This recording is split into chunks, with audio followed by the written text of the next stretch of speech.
The First Estate consisted of the clergy and priest classes in France during the 1700s. They were not required to do any work or pay taxes in any way during this period.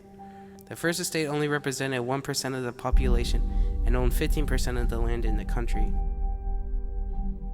Members of this estate always lived in luxury, with enough food to eat and an inordinate amount of wine to drink. Throughout their lives, they never saw issues with their lifestyles, and instead believed they themselves could do no wrong, regardless of their actions.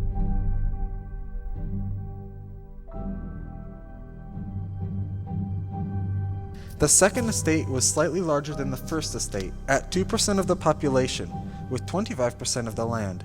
This estate included the nobility and aristocracy, such as the king.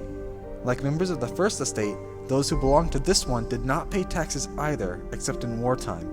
But even then, their tax collection was not enforced. The Second Estate did have a hierarchy with court nobles, or those closest to the king at the top, and below them were nobles of the sword, or those who earned their nobility through military service, while at the bottom there were nobles of the robe, or those who had gained their title through their work as administrators and financiers, among other jobs.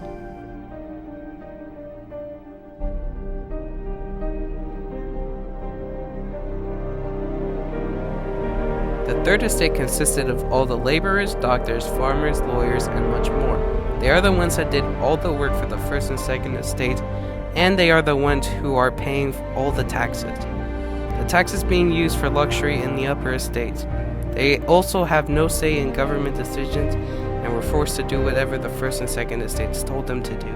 This estate consisted of 97% of the population and 56% of the land the country of France owned. After years of unfairness and mistreatment, the Third Estate rose up and started the French Revolution.